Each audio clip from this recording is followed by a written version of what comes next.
ನಮ್ಮ ನಾಡಿನ ಜನತೆಗೆ ಅಂಬೇಡ್ಕರ್ ಅವರ ಒಂದು ಜಯಂತಿಯ ಒಂದು ಶುಭಾಶಯಗಳನ್ನ ಎಲ್ಲರೂ ಕೂಡ ನಾನು ಈ ಸಂದರ್ಭದಲ್ಲಿ ತಿಳಿಸ್ತಾ ಇದ್ದೀನಿ.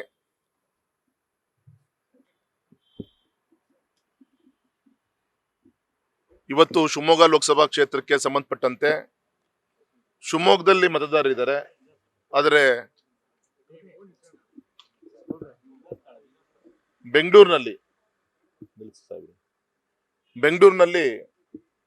ಉದ್ಯೋಗಕ್ಕೋಸ್ಕರ ಶಿಕ್ಷಣಕ್ಕೋಸ್ಕರ ಇಲ್ಲಿ ಬಂದಿದ್ದಾರೆ. ಅವ್ರನ್ನೆಲ್ಲ ಭೇಟಿ ಮಾಡ್ಲಿಕ್ಕೋಸ್ಕರ ಇವತ್ತು ನಾನು ಬಂದಿದ್ದೀನಿ. ಸಂಜೆ ಅರಮನೆ ಮೈದಾನ ನಾವೆಲ್ಲರೂ ಕೂಡ ಸೇರ್ತಾ ಇದ್ದೀವಿ. 3-4 ಜನ ಸೇರ್ಬೋದು ಅಂತ ನಾವು ಎಲ್ಲರೂ ನಿರೀಕ್ಷೆ ಮಾಡ್ತಾ ಇದ್ದೀವಿ. ಇಲ್ಲ ಸಾಹೇಬ್ರೇನು ಇಲ್ಲಪ್ಪ ಸಾಹೇಬ್ರು.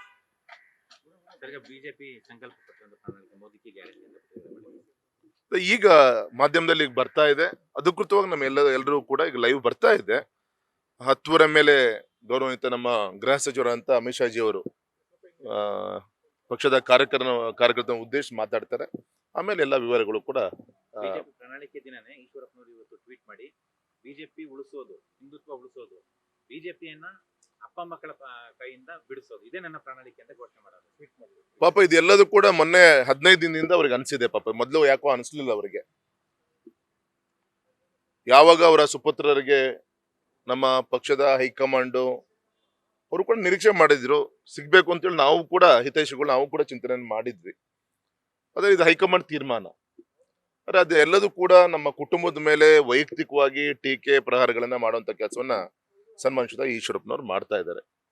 ಹಾಗಾಗಿ ಅವ್ರು ಏನೇ ಮಾತಾಡಿದ್ರು ಕೂಡ ಆಶೀರ್ವಾದ ಅಂತ ನಾನು ಅನ್ಕೊಂಡಿದ್ದೀನಿ. ಚುನಾವಣೆ ನಂತರ ಇದಕ್ಕೆಲ್ಲದಕ್ಕೂ ಕೂಡ ಜನ ಮತದಾನದ ಮುಖಾಂತರ ಉತ್ತರವನ್ನ ಕೊಡ್ತಾರೆ. ನಾನು ಶಿವಮೊಗ್ಗ ಲೋಕಸಭಾ ಕ್ಷೇತ್ರ ಒಬ್ಬ ಅಭ್ಯರ್ಥಿ ಅಷ್ಟೇ. ನಾನು ಸಂಘಟನೆ ಯಾವುದೇ ಜವಾಬ್ದಾರಿ ನಾನು ತೆಗೆದುಕೊಂಡಿಲ್ಲ. ಸೊ ಆ ರೀತಿಯಂತ ತೀರ್ಮಾನಗಳು ಪಕ್ಷ ತೀರ್ಮಾನ ತೆಗೆದುಕೊಳ್ಳುತ್ತೆ. ಆದ್ರೆ ಇಷ್ಟು ಮಾತ್ರ ಹೇಳ್ತೀನಿ, ಹಿಂದುತ್ವಕ್ಕೆ ಇನ್ನೊಂದು ಹೆಸರು ಸನ್ಮಾನಿಸಿದ ನರೇಂದ್ರ ಮೋದಿಜಿಯವರು. ಸನ್ಮಾನಿಸಿದ ನರೇಂದ್ರ ಮೋದಿಜಿಯವರೇ ಶಿವಮೊಗ್ಗ ಬಂದು ರಾಘವೇಂದ್ರನ್ಗೆ ಒಳ್ಳೇದಾಗ್ಬೇಕು, ಬಿಜೆಪಿ ಗೆಲ್ಲಿಸ್ಬೇಕು ಅಂತ ಮತವನ್ನ ಕೇಳ್ಕೊಂಡು ಹೋಗಿದ್ದಾರೆ. ಈ ರೀತಿ ಸ್ಪಷ್ಟತೆ ಇದ್ದಾಗೂ ಕೂಡ ಮತದಾರರನ್ನ ತಪ್ಪದಾರಿಗೆ ಎಳೆಯುವಂತ ಪ್ರಯತ್ನವನ್ನ ಗೌರವಾನ್ವಿತ ಈಶ್ವರಪ್ಪನವ್ರು ಮಾಡ್ತಾ ಇದ್ದಾರೆ. ಜನ ಪ್ರಜ್ಞಾವಂತರಿದ್ದಾರೆ. 15 ದಿನದಲ್ಲಿ ಹಿಂದುತ್ವ, 15 ದಿನದಲ್ಲಿ ಬಿಜೆಪಿನ ಉಳಿಸ್ಬೇಕು ಯಡಿಯೂರಪ್ಪನವ್ರ ಕುಟುಂಬದಿಂದ. ಇದೇ ಗೌರವಾನ್ವಿತ ಈಶ್ವರಪ್ಪನವರು ನಮ್ಮ ಶಿವಮೊಗ್ಗದ OBC ರ್ಯಾಲಿಯಲ್ಲಿ ಬಂದು ರಾಘಣ್ಣನ 5 ಲಕ್ಷ ಲೀಡಲ್ಲಿ ಗೆಲ್ಲಿಸ್ಬೇಕು, ಮಂತ್ರಿ ಆಗ್ಬೇಕು, ಇದೆಲ್ಲದೂ ಕೂಡ ಹಾರೈಸ್ತಂತವ್ರು. ಇವತ್ತು ಈ ರೀತಿ ಮಾತಾಡ್ತಾ ಇದ್ದಾರೆ. ಇಷ್ಟು ಮಾತ್ರ ಹೇಳ್ತೀನಿ ನಾನು, ನಮ್ಮ ಕುಟುಂಬದಿಂದ ಯಾವುದೇ ಅನ್ಯಾಯ ಅವ್ರಿಗೆ ಮಾಡುವಂತ ಒಂದು ಪ್ರಮೇಯನೇ ಬರಲ್ಲ, ಮತ್ತು ಅವಶ್ಯಕತೆನೂ ಇಲ್ಲ. ನಾವು ಅವರು ಅಣ್ತಮ್ಮತೆ ಎಲ್ಲ ಒಟ್ಟಾಗಿ ಹೋದಂತ ಒಂದು ಕುಟುಂಬಗಳು.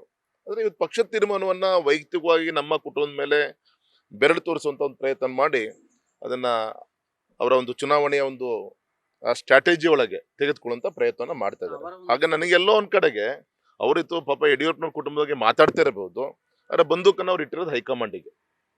ಯಡಿಯೂರಪ್ಪನವರ ಕುಟುಂಬದ ಬಗ್ಗೆ ಮಾತಾಡ್ತಾ ಇವತ್ತು ಈಶ್ವರಪ್ಪನವರ ಹೆಗಲ ಮೇಲೆ ಬಂದೂಕನ್ನ ಇಟ್ಟು ಅದು ನಮ್ಮ ಹೈಕಮಾಂಡಿಗೆ ತೋರಿಸುವಂತ ಪ್ರಯತ್ನವನ್ನ ಮಾಡ್ತಾ ಇದ್ದಾರೆ. ಅದು ನೇರವಾಗಿ ಪಾಪ ಅವ್ರು ಹೇಳಕ್ ಆಗ್ತಾ ಇಲ್ಲ. ಅದು ಯಾವತ್ ವಿಜೇಂದ್ರ ಅವ್ರನ್ನ ರಾಜ್ಯಾಧ್ಯಕ್ಷ ಘೋಷಣೆ ಮಾಡಿದ್ರು, ಪಾಪ ಅವತ್ತಿನ ದಿನ ಅವ್ರು ಜೀರ್ಣಿಸ್ಕೊಳಕ್ ಆಗಿಲ್ಲ ಅವ್ರಿಗೆ. ಇದೆಲ್ಲ ವಿಚಾರಗಳನ್ನ ಇಟ್ಕೊಂಡು ಮತ್ತೆ ಇನ್ನೊಂದು ಹೆಜ್ಜೆ ಮುಂದೋಗಿ ಯಾವತ್ತು ನಮ್ಮ ಸಹೋದರ ಸಮಾನ ಅಂತ ಕಾಂತೇಶ್ ಅವರಿಗೆ ಅವಕಾಶ ಸಿಗ್ಲಿಲ್ಲ, ಇನ್ನು ಡೆಸ್ಪರೇಟ್ ಆಗಿ ಈ ರೀತಿ ಅಂತ ಒಂದು ಮಾಡ್ತಾ ಇದ್ದಾರೆ. ಪ್ರಜ್ಞಾವಂತ ಮತದಾರರಿದ್ದಾರೆ. ಹಾಗಾಗಿ ಅಧಿಕೃತವಂತ ಬಿಜೆಪಿ ಅಭ್ಯರ್ಥಿ ರಾಘವೇಂದ್ರ ಅಂತ ಅಲ್ಲಿದ್ದಾಗ ಇದು ಯಾವುದೇ ಗೊಂದಲಗಳು ಸೃಷ್ಟಿಯಾಗಲ್ಲ. ನಾನು ಯಾವುದೋ ಮಾಧ್ಯಮಕ್ಕೆ ಈ ರೀತಿ ಅವ್ರ ಬಗ್ಗೆ ಮಾತಾಡ್ಬಂದು ಅನ್ಕೊಂಡಿದ್ರೆ ಇವತ್ತು ಅನಿವಾರ್ಯ, ಇವತ್ತು ಬಾಯಲ್ಲಿ ತರಿಸಿದ್ದಾರೆ. ಸ್ಪಷ್ಟ ಇದೆ ಜನರಿಗೆ. ಕೆಲವು ಸ್ವಪಕ್ಷೀಯರೇ ಈಶ್ವರಪ್ಪನವ್ರ ಭುಜದ ಮೇಲೆ ಗನ್ನಿಟ್ಟು ಯಡಿಯೂರಪ್ಪನವ್ರ ಕುಟುಂಬಕ್ಕೆ ಹೊಡಿತಾ ಇದ್ದಾರೆ ಅನ್ನೋ ಚರ್ಚೆ. ಯಡಿಯೂರಪ್ಪನವ್ರ ಕುಟುಂಬಕ್ಕೆ ಹೊಡೆಯುವಂಥದ್ದು ಯಾವುದು ಕೂಡ ಹೊಸ್ತಲ್ಲ. ಯಡಿಯೂರಪ್ಪನವರ ತನ್ನ ಜೀವನದಲ್ಲಿ ನಿಜವಾಗ್ಲೂ ಕೂಡ ಗುಂಡಿನ ಹೊಡೆತನೂ ಕೂಡ ನೋಡಿದ್ದಾರೆ ಅವರು. ಅವತ್ತೇ ಯಡಿಯೂರಪ್ಪನವ್ರು ರಾಜಕೀಯ ಮುಗಿಸ್ಬೇಕು ಅಂತೇಳಿ ಶಿಕಾರಿಪುರದಲ್ಲಿ ಅವ್ರ ಮಾನಸಿಕ ಹಲ್ಲೆ ಆಗಿತ್ತು. ಅವ್ರ ಹೋರಾಟನೇ ಇವತ್ತು ಗುಂಡು ಹೋರಾಟ ಎಲ್ಲಾದ್ರೂ ಕೂಡ ಎದುರಿಸ್ಕೊಂಡ್ ಬಂದಂತವ್ರು. ಇದೇ ಕಾಶ್ಮೀರಿನ ಜಮ್ಮು ಕಾಶ್ಮೀರಲ್ಲಿ ಲಾಲ್ ಚೌಕಲ್ಲಿ ಧ್ವಜಾರೋಹಣ ಮಾಡ್ಬೇಕಾದಾಗ ನಮ್ಮ ಗೌರವಾನ್ವಿತ ಮುರಳಿ ಮನೋಹರ್ ಜೋಶಿ ಅವರ ಜೊತೆಗೆ ವಿಮಾನಕ್ಕೆ ಗ್ರೆನೇಡ್ ದಾಳಿ ಮಾಡುವಂತ ಪ್ರಯತ್ನ ಕೂಡ ನಡೆದಿತ್ತು. ಹಾಗಾಗಿ ಇವತ್ತು ಹಿಂದುತ್ವ ವಿಚಾರದಲ್ಲಿ ಯಡಿಯೂರಪ್ಪನವರ ಕುಟುಂಬ ಇರ್ಬೋದು, ನಾನು ಕೂಡ ಒಬ್ಬ ರಾಷ್ಟ್ರೀಯ ಸ್ವಯಂ ಸೇವಕ ಸಂಘದ ಶಾಲೆಯಲ್ಲಿ ನಾವು ವಿದ್ಯಾಭ್ಯಾಸ ಮಾಡಿದಂತನು. ನಮ್ಮ ತಂದೆನೂ ಕೂಡ ಪ್ರಚಾರಕರಾಗಿ ಶಿಕಾರಿಪುರಕ್ಕೆ ಬಂದು ಅವರ ಸಾರ್ವಜನಿಕ ಕ್ಷೇತ್ರವನ್ನ ತಾವು ಬೆಳೆಸಿದಂಥವ್ರು. ಮತ್ತು ಅವ್ರ ನೇತೃತ್ವದಲ್ಲಿ ಪಕ್ಷವನ್ನ ಇವತ್ತು ರಾಜ್ಯದಲ್ಲಿ ಪಕ್ಷದ ಆಶೀರ್ವಾದ ಹೈಕಮಾಂಡಿನ ಹಾರೈಕೆಯಿಂದ ಬೆಳೆಸುವಂತ ಒಂದು ಪ್ರಯತ್ನ ಆಗಿದೆ. ನಾಟ್ ಓನ್ಲಿ ಯಡಿಯೂರಪ್ಪನವರು, ಶಿವಪ್ಪನವ್ರು ಇರ್ಬೋದು, ಅವತ್ತು AK ಸುಬ್ಬಯ್ಯ ಇರ್ಬೋದು. ಅಂದ್ರೆ ಯಡಿಯೂರಪ್ಪನವರ ಒಂದು ನೇತೃತ್ವದಲ್ಲಿ ಇನ್ನೂ ಹೆಚ್ಚು ಗ್ರಾಮೀಣ ಪ್ರದೇಶದಲ್ಲಿ ಮುಟ್ಟುವಂತ ಕೆಲಸವನ್ನ ಮಾಡಿದ್ರು. ಇಲ್ಲಾಂದ್ರೆ ಇವತ್ತು ನಮ್ದು ಕೂಡ ಒಂದು ತಮಿಳ್ನಾಡು, ಆಂಧ್ರ, ಕೇರಳ ಏನ್ ಮುಂದೆ ಅಂದ್ರೆ ಇಷ್ಟು ಲೇಟ್ ಆಗ್ತಾ ಇತ್ತೋ ಏನೋ ಗೊತ್ತಿಲ್ಲ ಸಂಘಟನೆ. ಇವತ್ತೆಲ್ಲ ಸಂಘ ಪರಿವಾರದ ಹಾರೈಕೆಯಿಂದ ಇವತ್ತು ಸಂಘಟನೆಯಲ್ಲಿ ಬೆಳೆದಿದೆ. ಇದನ್ನ ಅರ್ಥ ಮಾಡ್ಕೊಳ್ಬೇಕು. ಅದ್ಬಿಟ್ಟು ಈ ರೀತಿ ಏನು ಹೇಳಿಕೆಗಳನ್ನ ಕೊಡ್ತಿದ್ದಾರೆ. ಎಲ್ಲದಕ್ಕೂ ಕೂಡ ರಾಜ್ಯದಲ್ಲಿರ್ಬೋದು, ನನ್ನ ಕ್ಷೇತ್ರದಲ್ಲಿರ್ಬೋದು, ಮತದಾರರು ಈ ಬಾರಿ ಚುನಾವಣೆಯಲ್ಲಿ ಬಿಜೆಪಿ ಪರವಾಗಿ ಮತವನ್ನ ಕೊಡುವ ಮುಖಾಂತರ ಅವರಿಗೆ ಉತ್ತರ ಕೊಡುವಂತ ಕೆಲಸವನ್ನ ಮಾಡ್ತಾರೆ. ಮೋದಿ ಕೋಟೆ ಬಳಕೆ ಮಾಡ್ತಾ ಇದ್ರಲ್ಲ, ಅವ್ರು ಮೋದಿ ಕೋಟೆ ಬಳಕೆ ಮಾಡಿದ್ರೆ ಬಿಜೆಪಿ ಪರನೇ ಇದ್ದಾರೆ ಅಂತ ಅರ್ಥ ಅನ್ನೋ ಅರ್ಥದಲ್ಲಿ ಈಶ್ವರಪ್ಪ ಬಗ್ಗೆ ಕೆಲವು ನಾಯಕರು ಮಾತಾಡ್ತಾರೆ. ಸಹಜ. ಯಾಕೆಂದ್ರೆ ಒಬ್ಬ ಪ್ರಧಾನಮಂತ್ರಿಗಳು ಗೌರವಂತ ನಮ್ಮ ಈಶ್ವರಪ್ಪನ ಸ್ಟ್ರಾಟಜಿ ಅದು. ಮೋದಿಯವರ ಫೋಟೋ ಹಾಕೊಂಡ್ಲಿಕ್ಕೆ ಪಾಪ ಅವರು ಮೋದಿಜಿಯವ್ರ ಬಗ್ಗೆ ಅಭಿಮಾನ ಇದೆ ಅಂತ ಹೇಳ್ತಾರೆ. ನಾನು ಹೇಳ್ದೆ ಆಗ್ಲೇ, ಅವ್ರಿಗೆ ನಿಜವಾದ ಸಿಟ್ಟು ಯಡಿಯೂರಪ್ಪನವ್ರ ಕುಟುಂಬಕ್ಕಿಂತ ಹೈಕಮಾಂಡ್ ಮೇಲೆ ಸಿಟ್ಟಿರೋದು ಅವ್ರಿಗೆ. ಪಾಪ ಅದು ಹೇಳ್ಕೊಳಂಗಿಲ್ಲ, ನುಂಗಂಗಿಲ್ಲ, ಬಿಡಂಗಿಲ್ಲ. ಆದ್ರೆ ಹೈಕಮಾಂಡ್ ಇವತ್ತು ಪಕ್ಷದ ಒಂದು ಸ್ಟ್ರೆಂಥನಿಂಗ್ ದೃಷ್ಟಿಯಿಂದ ನಮ್ಮ ಸರ್ಕಾರ ಮೊನ್ನೆ ಕಳ್ಕೊಂಡಿದೀವಿ. ಸೊ ಶಕ್ತಿ ತುಂಬಲಿಕ್ಕೋಸ್ಕರ ಒಬ್ಬ ಯುವ ನಾಯಕ ವಿಜಯೇಂದ್ರ ಅವರನ್ನ ಯಡಿಯೂರಪ್ಪನವ್ರ ಸುಪುತ್ರ ಅಂತ ಅಲ್ಲ, ಒಬ್ಬ ಸಂಘಟನಾತ್ಮಕವಾಗಿ ಎಲ್ಲರನ್ನು ವಿಶ್ವಾಸ ಗಳಿಸಿ ಕೆಲಸ ಮಾಡುವಂತ ಒಂದು ಶಕ್ತಿ ಇದೆಯಪ್ಪ ಅಂತ ಹಾರೈಸಿದ್ದಾರೆ. ಹಾಗಾಗಿ ಇವರಿಗೆ 15 ದಿನಕ್ಕೆ ವಾರಕ್ಕೊಂದ್ಸತಿ ಇವ್ರ ನಿಲುವುಗಳನ್ನೇನು ಬದಲಾವಣೆ ಆಗ್ತಾ ಇದೆ, ಇದನ್ನ ಜನ ಸೂಕ್ಷ್ಮವಾಗಿ ಎಲ್ಲದೂ ಕೂಡ ಗಮನಿಸ್ತಾ ಇದ್ದಾರೆ. ಕ್ರಮ ಆಗಲ್ವಾ ಅಂತ, ಲೇಟ್ ಆದ್ರೆ ನಿಮ್ಮ ಎಲೆಕ್ಷನ್ ಕೂಡ ಪೆಟ್ಟು ಬೀಳುತ್ತೆ. ಎಲ್ಲದೂ ಕೂಡ ಆ ಸಂದರ್ಭದಲ್ಲಿ ಪಕ್ಷ ತೀರ್ಮಾನ ತೆಗೆದುಕೊಳ್ಳೋದು. Thank you sir, thank you. ಇದು ಕುಮಾರಸ್ವಾಮಿ ಅವರು ಗ್ಯಾರಂಟಿಯಿಂದ ಮಹಿಳೆಯರು ದಿಕ್ ತಪ್ತಾ ಇದ್ದಾರೆ ಅಂತ ಹೇಳಿದ್ದಾರೆ. ಅದ್ರ ಬಗ್ಗೆ ಬಿಜೆಪಿ ನಿಲುವು ಅಲ್ಲ, ಗ್ಯಾರಂಟಿನೇ ತಪ್ತರಿಗೆ ಎಳಿತಾ ಇದ್ದಾರೆ ಕಾಂಗ್ರೆಸ್ ಅವರು.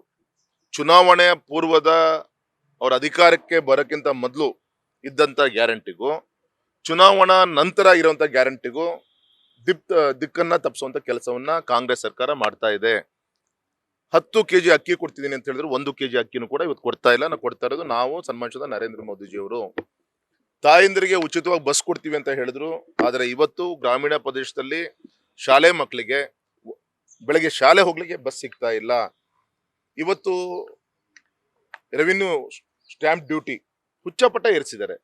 ಪಾಪ ಒಬ್ಬ ಬಡವ ಏನಾದ್ರು ಸಂಜೆ ಮೈಕೈ ನೋವಿಗೆ ಅಂತ ಹೇಳಿ 1 ಕ್ವಾರ್ಟರ್ ಏನಾದ್ರು ಕುಡಿದ್ರೆ ಅದಕ್ಕೂ ಕೂಡ ಅಬಕಾರಿ ಸುಂಕ 45 ರೂಪಾಯಿ. ಪಾಪ ಅವ್ನ ಜೋಬಿನ ತೆರಿಗೆಯನ್ನ ಕಿತ್ಕೊಂಡು ತಾಯಿಗೆ 2,000 ಕೊಟ್ಟೆ ಅಂತೇಳಿ ಭಾಷಣ ಮಾಡ್ತಾ ಇದ್ದಾರೆ. ಅವ್ರು ಹೇಳಿದ್ದೇನು, ನಮ್ಮ ರಾಜ್ಯದ ಎಲ್ಲಾ ತಾಯಿಂದಿರು ಕೂಡ 2,000 ರೂಪಾಯಿ ಕೊಡ್ತಿದ್ರು. ಈಗ APL BPL ಬಂತ, ನಿರುದ್ಯೋಗಿ ಭತ್ತೆ.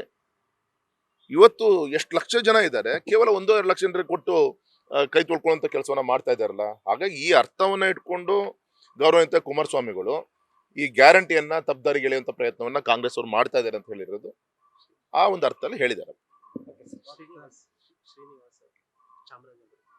ಸರ್, ನಿನ್ನೆ ಸಿದ್ದರಾಮಯ್ಯ ಅವರು ಮನೆಗೆ ಭೇಟಿ ಕೊಟ್ಟು ಬೆಂಬಲ ಕೇಳಿದ್ದಾರೆ.